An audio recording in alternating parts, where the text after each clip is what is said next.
Bien, ¿qué tal? Buenas tardes, espero que se encuentren bien. El día de hoy vamos a abordar lo que es el segundo tema de la semana número 2, que es reflexión física del tejido celular subcutáneo y de igual manera el tejido linfático.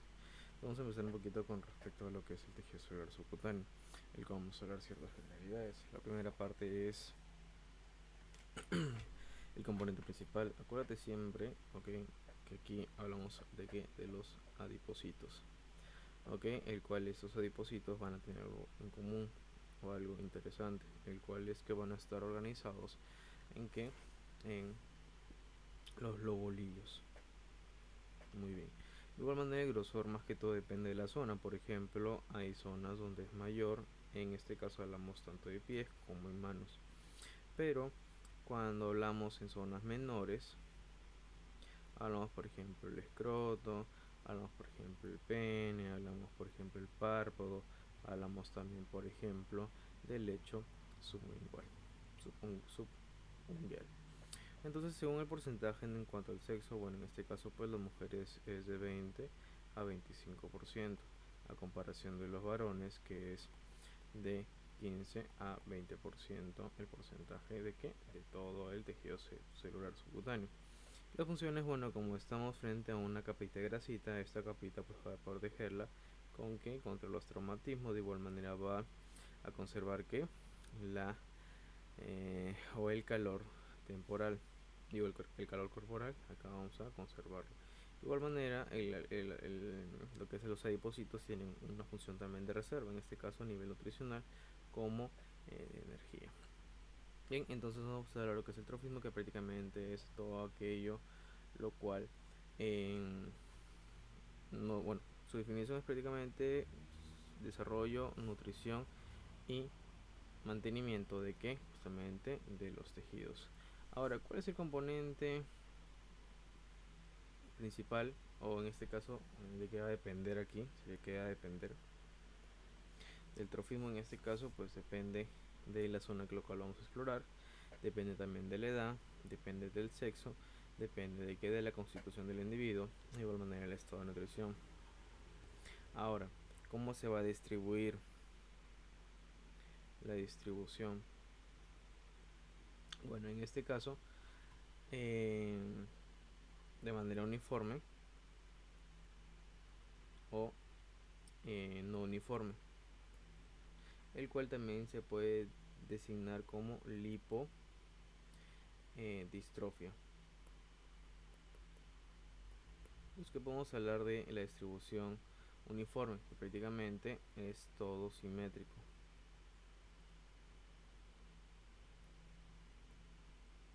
¿Ya?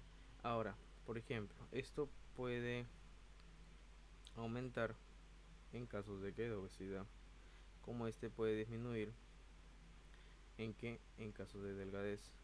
Ahora, cuando no está distribuido de manera homogénea, podemos verlo acá en enfermedades, por ejemplo, síndrome de Cushing, que vamos a ver ahorita una imagen más adelante, como también tenemos otro síndrome que hablamos del síndrome de Barranker,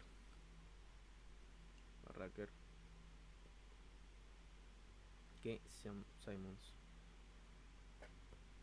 Muy bien. Entonces, posterior a eso, vamos a tener lo que corresponde una definición de cada una. Si bien ya saben que ambos no son una distribución uniforme, ya vamos a hablar respecto a Cushing. Prácticamente, ¿qué va a pasar en Cushing? Bueno, en primer lugar tenemos aquí que estos pues van a tener lo que es a ver, una escasez, va a disminuir acá una escasez de que de tejido celular subcutáneo,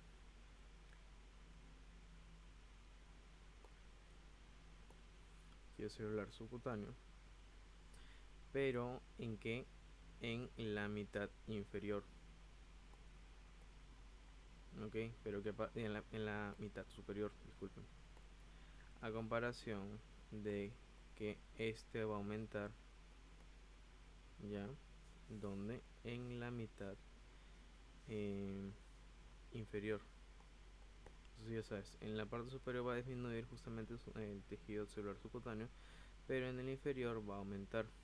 Ahora, normalmente esto se da más en mujeres, al igual que el dicho síndrome de Barraquer-Simons, es más frecuente en mujeres, pero recuerda que acá la causa más que todo es a nivel hormonal, ok, justamente por el aumento del cortisol. Muy bien. Ahora, este aumento porque se puede dar, bueno, en este caso pues el uso de glucocorticoides, como también a nivel de un tumor hipoficiario. Y el síndrome de Barker-Simons prácticamente es lo eh, similar, ya, que es escasez de qué, de la mitad superior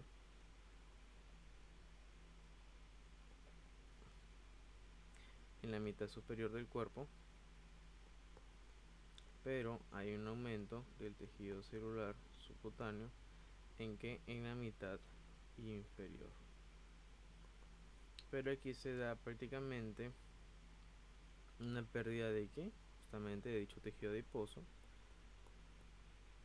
pero hablamos a nivel subcutáneo de o en la cabeza, cuello, troncos, extremidades superiores, pero nada que ver o no afecta las extremidades inferiores. Muy bien. Entonces, acá tenemos, por ejemplo, todo lo que es el síndrome Barker-Simons. Muy bien, y acá un paciente con Cushing. Ahora, en cuanto a ciertas alteraciones netamente del trófimo, en este caso, pues vemos que es una simétrica la disminución, ya adelgazamiento o delgadez. Prácticamente es una disminución generalizada de qué, del tejido celular subcutáneo. ¿Por qué se puede dar este adelgazamiento? Bueno, en primer lugar puede ser un déficit calórico, puede darse a nivel ya de enfermedades, llámese por ejemplo neoplasias, llámese también hipertiroidismo, llámese también síndrome de que de mala absorción,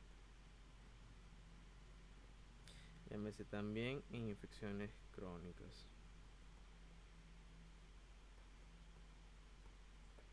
Muy bien. Y en este caso pues hacemos la comparativa de una disminución, en este caso a nivel de la masa pues muscular.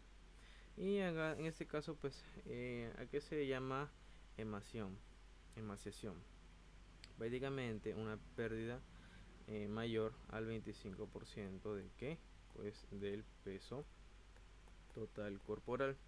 ¿Qué es la consunción o síndrome consuntivo? Que sí es importante saber la definición, les digo desde ahorita. Prácticamente es la pérdida mayor, ya, del 25% del peso total corporal más una disminución de la fuerza. ¿Y cómo se calcula? Prácticamente es una emaciación, ya, o sea, la palabra anterior, ya, emaciación más astenia. Muy bien. ¿Qué pasa con la caquexia? Bueno, esto es prácticamente mayor al 25% del peso total corporal más disminución de la fuerza más una postración en la cama. Entonces acuérdate de eso. ¿Cuál es la fórmula? Consunción más postración de cama. En todo caso, todo se va complementando. Primero, ¿cuál es lo más chiquitito? Emaciación. ¿Ya? Después, ¿qué es lo que es la caquexia? Prácticamente consunción más una postración en la cama. Y listo, ya tenemos estas definiciones. Ahora vamos a ver los famosos signos de inflamación, los cuales vamos a hablar a nivel celulitis, a nivel flemón y a nivel absceso. Entonces, ¿qué es la celulitis? Es netamente itis, una inflamación. ¿De qué? Del tejido celular subcutáneo, en este caso por infecciones bacterianas. Características en este caso, todo va a depender de su etiología, porque esta etiología va a determinar tanto su extensión como su magnitud. Ahora, normalmente ese tipo inflamatorio, ese es un proceso inflamatorio, ya, pero en este caso hablamos de que es de mayor magnitud. Y de igual manera, va a generar dolor y enrojecimiento en la zona afectada. Pues son clásicos signos de cómo así se comporta lo que es el signo de inflamación. Pero ¿qué tenemos? Tenemos dos tipos, en este caso según el sitio: a nivel localizado o también llamado autolimitado. Y de igual manera tenemos a nivel de herida de piel. A nivel de herida de piel o de igual manera picadura de insecto. ¿Qué pasa en el nivel local autolimitada? Bueno, hablamos acá una herida en la piel. De igual manera también una picadura de insecto. Pero a comparación de herida de piel o picadura de insecto, pues acá hablamos netamente de una erisipela, como también celulitis por clostridios. ¿Qué es el flemón? Prácticamente es una celulitis, pero localizada. Características en este caso: su instalación es rápida y de igual manera va a drenarse por bueno, en este caso se drena a nivel de líquido. Ya. Ahora, ¿qué es el absceso? Prácticamente es una lesión en realidad. Ya te hemos comentado que el absceso es una lesión, en este caso nodular, y tiene un aspecto eritematoso. Y más que todo va a tener los clásicos signos de inflamación, los cuales ya sabes que es calor, tumor, rubor y edema. Esos son los 4 signos de inflamación. De igual manera presenta el contenido de pus. Muy bien. Aquí tenemos lo que es todo lo que es el absceso, que también el flemón, de igual manera la celulitis. Mira, esta coloración es hinchazón del pie.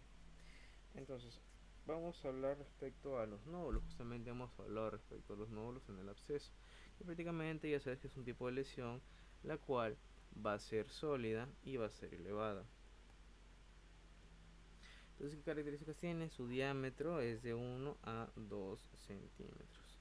Ahora, acá tenemos ejemplos de enfermedades, en este caso el eritema nodoso, que son múltiples nódulos.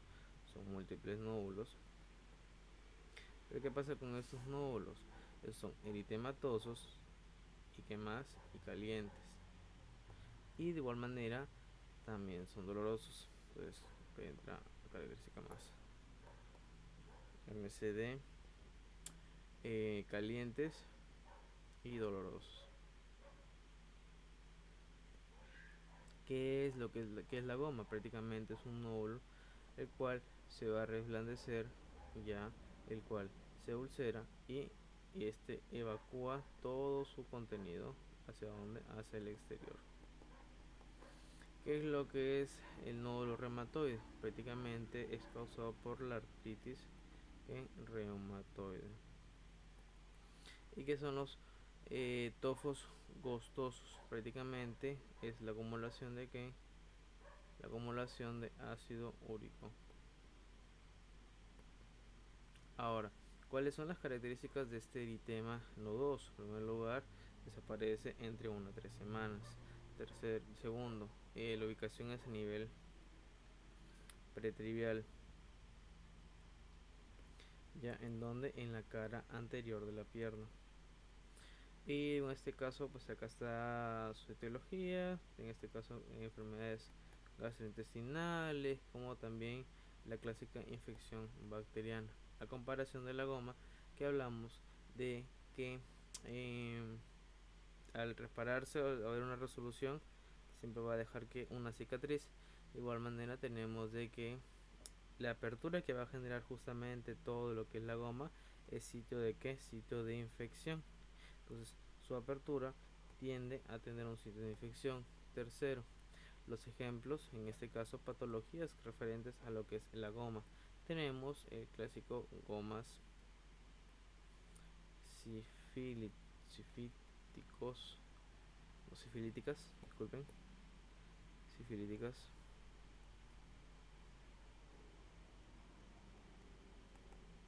Y de igual manera tenemos la micosis profunda.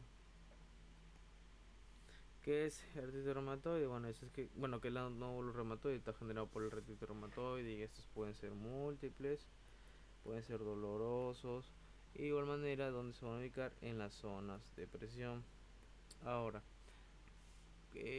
otras características, bueno, en la parte anterior de la silla tenemos también que se da en los codos, que de igual manera en los tendones de Aquiles y también en la articulación de los dedos. Y hablando de lo respecto a los sofos gostosos, tofos gostosos, en este caso, que una característica es el dolor. Pero ¿qué pasa con el dolor? Pues que el dolor va a aumentar en la noche y en las primeras horas de la mañana. Ahora, ¿dónde se va a ubicar justamente los sofos gostosos? La ubicación sería en el primer metamar, la articulación de qué? La articulación del primer metatarso. Y de igual manera pues tenemos el tejido cartilaginoso y también los tendones. Muy bien. Bien, continuando, tenemos acá también la que son las neoplasias primarias. Tenemos el angiolipoma, el lipoma y el liposarcoma. Tomar en consideración que el, el lipoma, ok, el lipoma pues prácticamente es un tumor benigno, ok, es un tumor benigno cuyo eh, es benigno, no hay más que otra consideración. Sin embargo, donde se va a encontrar a nivel de los riñones, como también los ojos, ok, este es benigno. Y en este caso pues puede este angiolipoma puede generar lo que es un lipoma, ok. Ahora el tratamiento en este caso pues prácticamente es a nivel quirúrgico. El lipoma acá en este caso también es benigno, ya, recuerda que es un tumor benigno, casi es benigno también. Y de igual manera pues acá tenemos que su ubicación puede ser cuello, hombros, espalda, abdomen, brazos y muslos, ya. Características es que este puede crecer de manera lenta, es móvil a presión y de igual manera es inofensivo. Y prácticamente este tratamiento quirúrgico siempre y cuando es grande. Ok, muy bien. Y el liposarcoma, bueno, prácticamente hablamos de que es un cáncer, que es maligno. Y en este caso su ubicación es tanto en músculos de donde, de las extremidades, como también a nivel abdominal. Ahora, la prevalencia aquí o la característica es que es prevalente en donde, en los adultos. Y bueno, el tratamiento en este caso hablamos de lo que es la radioterapia, ¿ya? O una cirugía también. Muy bien, acá tenemos entonces caso la representación de cada uno. Ahora, ¿qué podemos hablar acá? Del enfisema subcutáneo prácticamente. Recuérdate que es gas, pero ¿dónde? En el tejido celular subcutáneo. La causa pues prácticamente puede ser un trauma a través de la piel, puede ser un neumotórax, el cual recuerda que puede producir una bulla a nivel de la pleura. Y en este caso pues también puede ser bacteriano, el cual esas son bacterias que van a tener lo que es el gas o van a producir gas. ¿Cuáles son? Por ejemplo, hablamos de una Clostridium fíjense un momentito, ya, continuando.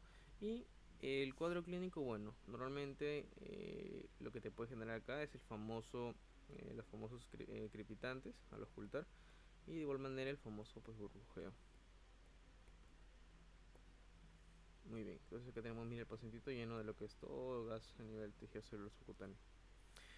Entonces la inflamación, bueno, te comenté anteriormente, está la celulitis, el flemón y en este caso el absceso. Ya, el edema prácticamente es que la extravasación de líquido a nivel extracelular, el cual recuerda que un signo que tenemos que tomar en consideración es el signo de la fobia o el Godet, el cual prácticamente va a tener ciertos niveles que se representa un asta. Este asta es después de hacer digitopresión en una zona edematosa, pues va a generar o vas a tener lo que es la muestra del dedo, ok. Ahora, ¿qué va a pasar? Que este signo va a evaluar cuánto tiempo va a demorarse en colocar en la posición normal. Por lo tanto, este va a representarse en asta. La primera asta es aquella que desaparece rápidamente. Los astas es de 15 a 10 a 15 minutos, digo 10 a 15 segundos.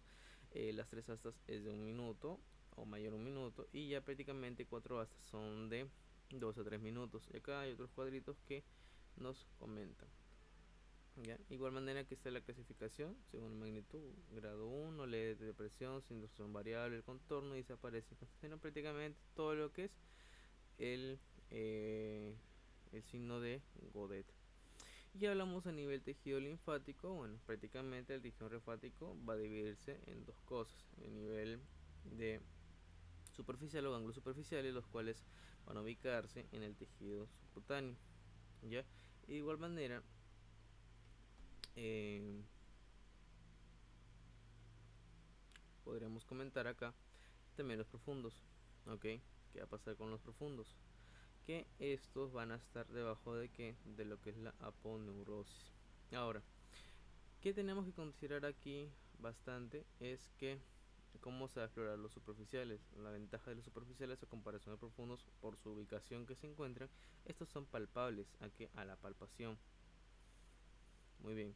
¿Y qué grupos acá son importantes? Bueno, tenemos lo que es cabeza y cuello, epitrocleares, de igual manera los axilares e inguinales, a comparación de los profundos, que lamentablemente no son evaluados debido a la ubicación anatómica, pero los que tenemos que considerar es a nivel del hilo pulmonar, los mediastínicos, los intraabdominales, los retroperitoneales y también los pelianos. Y acá están justamente todos los grupos de los ángulos que podemos encontrar. Ya, a lo que sí tenemos que saber es que hay bastantes ángulos que sí vamos a explorar a nivel de los cefálicos, tanto pre como retroauriculares. De igual manera tenemos los ángulos cervicales, que puede ser el carotídeo, submaxilar, submentoniano y occipital. Los ganglios axilares, hablamos acá del grupo tanto central, pectoral, subclavicular y subescapular, y también tenemos el ganglio epitroclear y inguinal. Muy bien. Entonces, ¿qué podemos hablar respecto a la unadenopatía? Ya también llamada linfadenopatía o linfadenomegalia. Prácticamente es el aumento de qué, del tamaño, ¿ok? O de igual manera la consistencia o el número de qué, de ganglios linfáticos. Ahora, este puede ser dos tipos. Acá se me escapó. Tenemos el tipo, bueno, generalizada, y de igual manera la localizada. ¿Qué pasa con la localizada? En este caso, pues afecta una sola área, que esto se da alrededor del 75% de los casos, a comparación de la generalizada, que son de dos o más áreas. ¿Ok? Entonces, esto me permite que un diagnóstico más rápido. Bueno, que tenemos la representación gráfica justamente de todos los grupos de los ganglios linfáticos. ¿Ok? Muy bien. Entonces, continuando, vamos a hablar acá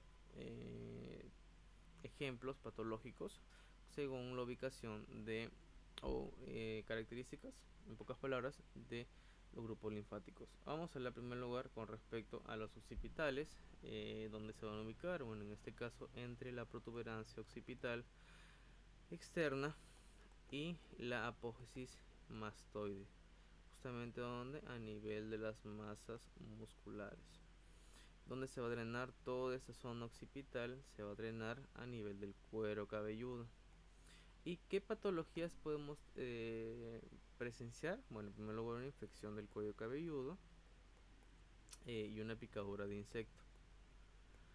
¿Qué va a pasar aquí con los posauriculares o mastoideos? Van a estar de qué, detrás de la oreja. Muy bien. ¿Dónde exactamente? En la apófisis mastoides, a nivel de que la inserción del esternocleidomastoideo. Ahora, ¿dónde se va a drenar justamente este grupo de ganglios? A nivel del pabellón auricular, el conducto auditivo externo y el cuero cabelludo terminal. ¿Y qué patologías puede estar presente acá? La rubeola y de igual manera una otitis media o externa. ¿Qué va a pasar con el grupo preauriculares? Tenemos que van a ubicarse delante de qué, delante del trago del pabellón auricular. Acá la zona de drenaje tenemos que son el pabellón auricular, tenemos que es el conducto auditivo externo, tenemos que es el tímpano, de igual manera la piel palpebral y de la zona temporal. Ahora, ¿qué enfermedades pueden estar presentes acá? El clásico arañazo de gato. A nivel también conjuntival, el tracoma y de igual manera el tracoma adenovirus. ¿Ok? Muy bien. ¿Qué va a pasar con los submentonianos? Bueno, los submentonianos, su ubicación es debajo de qué? Debajo del maxilar inferior. ¿Ok? ¿En qué parte? Justamente a nivel del triángulo submentoniano, donde se va a drenar en el labio inferior, ya, y la punta de qué? De la lengua, como también en el piso de la boca y la piel de quienes de la mejilla. ¿Y qué enfermedades podemos encontrar acá o que generen signos de inflamación a nivel de linfáticos? Tenemos la mononucleosis y la toxoplasmosis. Muy bien. Ahora tenemos también lo que son los yugulares o cervicales anteriores, que donde van a ubicarse en este caso a lo largo de todo el borde, ya todo el borde anterior de aquel músculo igual esternocleidomastoideo, donde va a drenarse a nivel de los 2/3 posteriores de la lengua. Tenemos las amígdalas y la parótida, también lo que es la laringe y tiroides, también tenemos lo que es el conducto auditivo externo, como también el tímpano. ¿Qué enfermedades podemos ver acá? También toxoplasmosis, también tenemos la mononucleosis, de igual manera infecciones a qué nivel, infecciones a nivel otorrino laringológicas. Muy bien. Ahora, ¿qué podemos hablar de los cervicales posteriores? Van a estar en el borde anterior también del esternocleidomastoideos, pero hablamos de que del triángulo posterior, donde va a drenarse aquí, bueno, prácticamente el cuero cabelludo y el cuello, también lo que son los ganglios axilares, lo que son los miembros superiores y la región pectoral. ¿Y qué enfermedades pueden estar presentes aquí en estos ganglios o que pueden generar clínica? En este caso, infecciones por quienes, por micobacterias y el famoso BEV. Hablamos también, por ejemplo, linfomas, tumores a nivel de la cabeza o cuello, y en este caso también hablamos de metástasis. Ahora, los supraclaviculares que tenemos que tomar en consideración acá, que esos van a estar detrás, ya, ¿de qué? De las inserciones claviculares del esternocleidomastoideo. Ok, si te das cuenta, tiene casi mucha relación esternocleidomastoideo los tres últimos. Ahora, ¿qué va a drenar aquí? Prácticamente la cabeza, miembro superior, pared torácica y mama. También tenemos cavidad torácica y la cavidad abdominal. Enfermedades, en este caso, pues depende del lado. El derecho tenemos en este caso un tumor intratorácico supradiafragmático. En este caso, esto se llama, puede estar a nivel mediastino, pulmón y esófago. Y acá a la izquierda pues tenemos el famoso nódulo de Virchow. Ok, muy bien. Ahora, dentro de lo que es las maniobras o lo que se va a realizar acá en lo que es el abordaje del tejido linfático, bueno, prácticamente es, tanto la inspección como la palpación, ambas van a ver o detectar lo que son asimetrías, ok, como también masas. De igual manera se tiene que identificar si hay cicatrices o identificar si hay signos de enfermedades que ganglionares previas y también supuración. Pero ¿qué pasa? Prácticamente en inspección es simplemente simple vista, pero también se puede utilizar lo que es la luz para resaltar algunas estructuras. Como en la palpación, pues prácticamente con el pulpejo de uno o dos o más dedos, justamente vamos a ejercer una presión y movimientos circulares. Y en este caso pues acá tenemos la palpación de diferentes ganglios. Entonces aquí están las imágenes de cómo es la técnica al palpar los ganglios linfáticos occipitales, los preauriculares, lo que son los mastoideos y retroauriculares, los submaxilares, los submentonianos y Acá tenemos algunas alteraciones que se pueden detectar a simple inspección, que es la adenitis piógenas, es prácticamente la presencia de edema más rubor. Acá que es el linfoma granuloma, prácticamente es un color azulado, ok, en este caso de que de la piel en los ganglios de la región inguinal, que es la acrófula, también llamada linfadenitis tuberculosa supurada. Prácticamente vemos acá que dicho ganglio tiene que una cicatriz estrellada. En este caso hablamos de a nivel cervical como también supraclavicular. Si hablamos de la linfagitis aguda superficial, que es una inflamación aguda de los vasos sanguíneos subcutáneos, pues prácticamente acá vemos un trayecto eritematoso, y la extensión que va a tener es a nivel de lesión primaria hasta donde están los ganglios regionales. Linfagitis nodular, bueno, en este caso tenemos que es una tumefacción nodular de lo que es el tejido celular subcutáneo a lo largo de todo el trayecto linfático. Muy bien, ¿y qué es la norgadiosis o esporotricosis? Pues prácticamente es cuando una linfagitis se va a asociar a una contaminación a tierra, o en este caso pues pacientes que están justamente en jardinería. Y vamos a hablar respecto a los nódulos linfáticos, que tenemos el normal, que recuerda siempre que esas características. Primero, el normal, la forma es elipsoideal, a comparación del patológico, que es redondo. El tamaño en este caso es menor, bueno, más que todo depende de la zona, por cierto, menor de 0.5 centímetros, o por ejemplo, como te comenté, es un centímetro. ¿En qué zona? En la zona inguinal. Ahora, los patológicos normalmente siempre van a ser mayores a que a un centímetro. Ahora, sensibilidad, acá no hay dolor, pero acá sí hay dolor. En cuanto a la consistencia, tenemos dos cosas, que es blanda y elástica. Ahora, acá dependen muchas cosas. Si es a nivel de inflamación, es gomoso. Pero si hablamos de una neoplasia, es duro. Ahora, acá en lo normal sí pueden moverse, a comparación de los patológicos que están adheridos y no se mueven. Muy bien, entonces acá tenemos diferentes tipos, o en este caso que están todos los grupos ganglionares, pero siempre tienes que tomar en consideración diferencia entre nódulos linfáticos con los patológicos.